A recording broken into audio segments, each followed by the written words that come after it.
c'est comment est-ce qu'on peut se mettre en connexion avec ce qui est désiré tout en ne désirant rien. Tout en n'ayant aucun choix à prendre et tout en n'ayant aucune peur. C'est les trois éléments qui sont hyper importants. Je ne vais pas les développer ce soir, mais ça mériterait plusieurs soirées à vous expliquer ces choses si ça vous intéresse. Alors, si ça vous intéresse, vous gardez le bloc, vous allez tous comprendre et rien comprendre, parce que c'est très compliqué, parce que la tête est compliquée. Et je sais que vous êtes tous intéressés sur les principes d'intuition primaire et préconsciente, parce que faire les techniques à la lettre et suivre des études, vous savez aussi que c'est bien pour le papier, mais que c'est des conneries nécessaires. Donc, quand on veut se lancer dans l'intuition, il faut être sûr que c'est bien le soi qui pilote. Il faut avoir une confiance complète dans le soi. Pour faire les choses simples, le soi est toi venant du futur. C'est pour ça que tu peux avoir confiance en lui totalement. Et d'ailleurs, tout vient du futur. Même le passé vient du futur. Et la première chose, c'est l'illusion que ta volonté, c'est la tienne. Donc, quand tu désires, c'est pas toi qui désires, c'est quelqu'un d'autre en toi qui désire.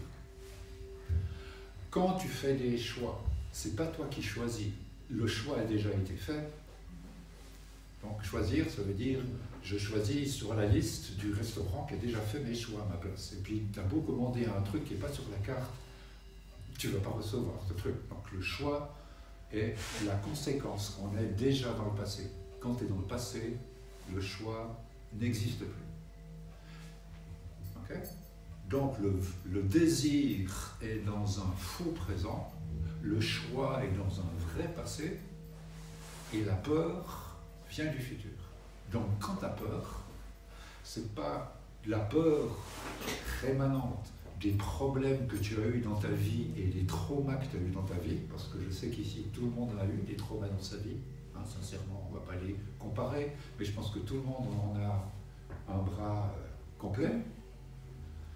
La théorie du bouddhisme tibétain est extrêmement importante. Elle te dit, mon pauvre ami, tu te plains du passé. Le trauma, c'est ce qui vient du futur. Donc c'est encore pire qui vient. Ne crois pas que le pire est derrière toi et qu'on grandit. La peur vient du futur. Pourquoi tu aurais peur du passé? C'est fait.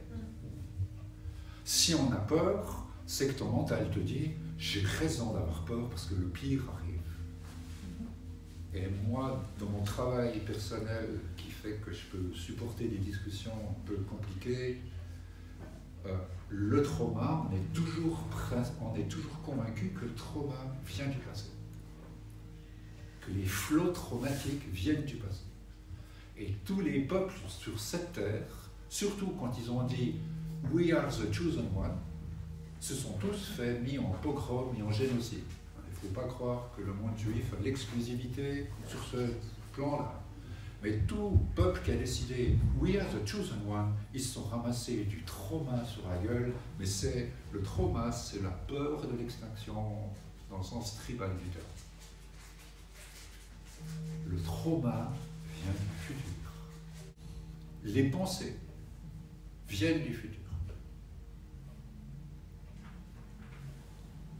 Donc, le trauma est une pensée qui vient du futur, et quand elle passe par le présent de « je pense », elle se valide automatiquement dans la mémoire de ton passé, qui était, il y a quelques secondes avant, pas du tout présente. Mais tu la valides dans le temps présent, et tout à coup tu dis oh, « mais j'ai subi le trauma maintenant depuis que j'étais jeune ». Alors qu'en fait, c'est pas vrai. Mais la pensée valide dans le passé des problèmes du futur. Si tu ne fais pas un travail sur tes pensées, les pensées appartiennent à quelqu'un d'autre ou à beaucoup d'autres. Et ça, c'est la répétition. La répétition provient du fait qu'il n'y a personne d'entre nous qui change le flot des pensées. Donc imaginons maintenant la chose suivante. Notre pensée est un embryon de conscience. À la nouvelle lune du Verseau, notre pensée est une graine. Quand notre pensée est une graine, il y a tout dans la graine qui va faire de nous une fleur, et cette fleur qui fera des graines de nouveau. Ce qui fait que quand dans le monde hindou, on appelle ça un yuga c'est 2 fois 12 000 ans, c'est-à-dire 25 000 ans. Quand ce yuga existe, bam, c'est le vase du Verseau, le yuga, juste. C'est un continuum de temps dans lequel le futur, le présent et le passé sont déjà faits. Quand le monde fait son Big Bang, tout est déjà fait. Tu as l'impression que ce n'est pas fait parce que notre point de vue est déconnecté. Nous, on pense que dans le ciel, on voit notre passé, puis tu apprends bientôt, un jour, que c'est dans le ciel que tu vois ton futur. Parce qu'on est dans un vase, on n'est pas dans un monde linéaire. On est dans un vase. Et dans un vase, ça résonne éternellement. Et le futur se recrée éternellement. Et il recrée éternellement son passé. Alors pour être honnête avec vous, on va dire que tous les futurs sont déjà écrits. Et comme tous les futurs sont déjà écrits, leur présent et passé conséquents sont déjà faits. La chose la plus importante pour nous, avant de se prendre pour le soi et Dieu, le soi étant le continuum du yoga et du Big Bang, c'est le Big Bang, hein, le soi. C'est au moins de choisir le futur qui te convient avant de dire je suis assez grand pour faire mon futur moi-même. Mais si tes pensées ne sont pas nettoyées par les techniques de yoga méditatif, tes pensées sont celles d'un futur inintéressant qui va te faire régresser, parce que ce futur est déjà fait. Par qui? Par les gens qui ont vécu avant toi. Le futur, c'est l'inconscient collectif, et le passé, c'est toi coupé de l'inconscient collectif. Tu vois l'horreur? Quand je dis faut que l'inconscient collectif, que l'inconscient collectif a se faire foutre, tu vas dire ah, je m'en suis sorti. En fait, tu te retrouves dans la banlieue du Big Bang. Tu es seul dans la banlieue du Big Bang. Ça n'a plus du tout d'importance parce que ton individu est dans le passé, comme une scorie, un éclatement. Si tu veux avoir droit de parler à un endroit où tes vœux pourraient être acceptés, il faut aller au début du Big Bang de la lumière, quel futur? Parce que sinon, on est là où on en est. Là où on en est, c'est notre passé qui attend que le futur désagréable nous tombe sur la gueule. Ce n'est pas une méthode et une théorie qui te permettra de choisir, c'est une déconnexion de ta pensée. Ouais. Okay. Parce que les théories, c'est du passé. C'est déjà passé. Les théories, c'est du logo. Si les théories étaient intéressantes, vous le sauriez depuis longtemps. Les théories, c'est uniquement intéressant pour vous stimuler dans la tête en disant « et si je faisais ma propre théorie ?» Et tu vois qu'il faut beaucoup d'énergie pour faire sa propre théorie. Et si c'est facile de faire ta propre théorie, c'est que tu as pris la théorie d'un autre. Si tu n'es pas au clair sur la nature de tes pensées, les choix sont ceux du passé. Donc tu vas choisir des rivières qui ne sont pas intéressantes. Tu vas choisir ce qu'on t'avait déjà choisi. Tu dis c'est facile, je vais choisir autre chose. Mais si tu ne contrôles pas ta pensée, tu es en train de refaire le même choix. Donc au moment où tu dis j'ai compris, il y a d'autres lignes que je pourrais choisir, si tu n'as pas fait attention à ta pensée, et nous ne faisons pas attention à la pensée, parce que nous croyons que la pensée, ça se produit maintenant dans ta tête, alors qu'en fait, ça fait déjà un moment qu'elle est produite par d'autres choses que toi. Donc tes choix et tes théories sont les choix d'un futur qui est déjà établi. Et tous tes choix ne font qu'établir encore plus ce qui a déjà été décidé. Et que la seule façon de faire dérailler cette histoire, c'est de dire « I don't give a fuck ».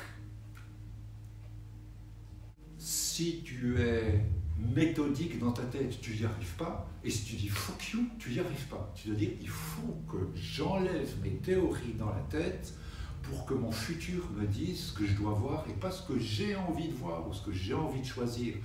Sans avoir peur, je dois voir ce qui arrive.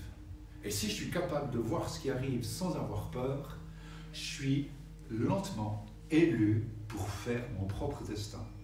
Mais tant que je prends un choix pour éviter que le problème qui arrive n'arrive pas, je suis toujours dans le passé et j'entretiens ma peur. C'est génial. C'est pas fait par un esprit religieux. C'est fait par un esprit libre.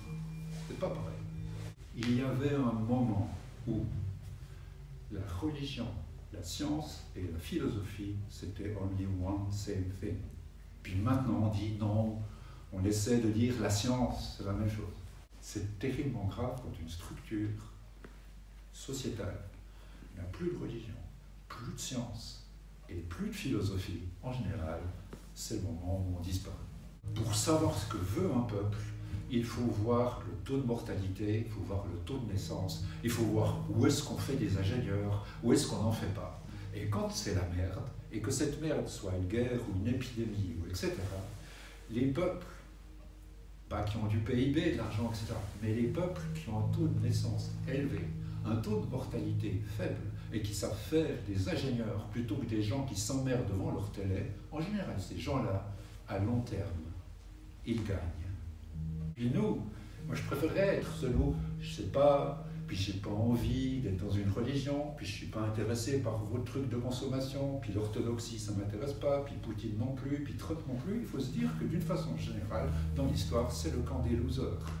Et quand ces gens que tu vois à la télévision t'énervent, il faut se dire que typiquement, des gens comme Trump et Musk ont beaucoup plus de chances d'être dans le futur que nous avons de chance, que tu les aimes ou pas. Mais ce moment qu'ils disent tout à coup, bah, on y va, qui viennent de plus en plus hystériques sur scène, il faut se dire que c'est la façon de parler aux gens. Que tu l'aimes ou que tu l'aimes pas. Ces gens qui gesticulent ont beaucoup plus de chances de faire avancer les choses que les gens qui sont mesurés et disent je sais plus en quoi je crois, puis ça me fait chier de travailler, j'aimerais être subventionné, plus travailler du tout, j'aimerais maintenant être retraité à vie, rien faire du tout, etc. C'est des pensées de gens qui vont disparaître. Les gens qui vont survivre sont des gens qui sont motivés. Puis nous, on est déjà en train de dire, je sais pas quoi faire, je m'emmerde en fait, puis en fait j'ai plus envie de travailler, puis j'ai envie de participer à rien du tout. Quelle façon tu pourrais être dans un état proactif, génial, dans lequel tu parlerais avec ton soi qui vient du futur, sans que ce soit quelqu'un que tu as envie d'essayer de séduire pour qu'il te fasse un petit cadeau ou un petit machin, mais juste savoir ce qu'il a prévu. Parce que lui, il est encore dans le futur, ça veut dire qu'il s'en est sorti, s'il est dans le futur. Si Déby du futur est capable de parler à Déby du présent, ça signifie qu'il y a encore un futur pour Déby. Pour chacun d'entre nous, la seule confiance qu'on peut avoir, c'est avoir des communications avec notre futur. La philosophie, c'est toi du futur qui t'explique comment tu dois être sympa avec toi-même. Philosophia, apprends à être sympa avec toi-même. Écoute, tais-toi, écoute ce que j'ai à te dire, parce que c'est moi qui est toi qui te parle. Toi dans le futur, tu veux, plutôt toi dans le présent, tu as peur qu'il ne t'arrive pas. Parce que le désir du présent, c'est la peur du manque dans le futur. Le désir du présent, c'est la peur du manque dans le futur. Alors que la seule façon de connaître la vraie volonté, c'est de plus avoir peur du manque. C'est très difficile de sortir de l'inconscient collectif. C'est très difficile. Vous voyez dans quel état d'être pour n'avoir peur de rien et voir dans le futur sans avoir peur? Parce que tant que tu as peur, tu es toujours dans le passé. Que la beauté des choses, c'est qu'à la place de la théorie ou de la peur, tu es la curiosité. Le conscient ne vaut rien s'il vient de l'ego. Le conscient dont on est tellement conscient, c'est du passé. Et c'est malgré tout quand même dans cet inconscient où il y a l'inconscient collectif que se trouve la solution.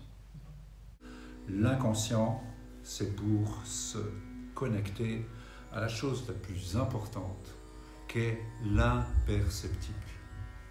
Parce que le passé qui est le plus ennuyeux, c'est le perceptible. Et le perceptible, c'est que du passé lunaire. Ce qui est perceptible n'est pas intéressant.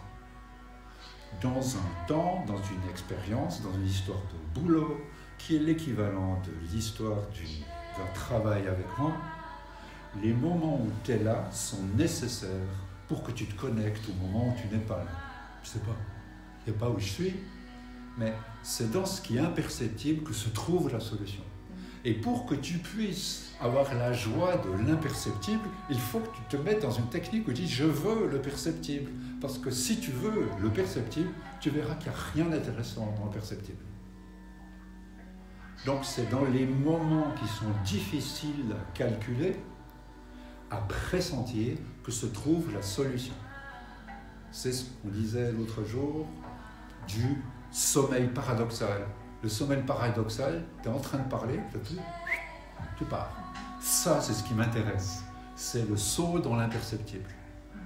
La peur perceptible, c'est le passé. Mais la curiosité de sauter dans l'inconscient de l'imperceptible, ça, c'est sûr que tu vas dans le futur. C'est sûr que tu vas dans le futur.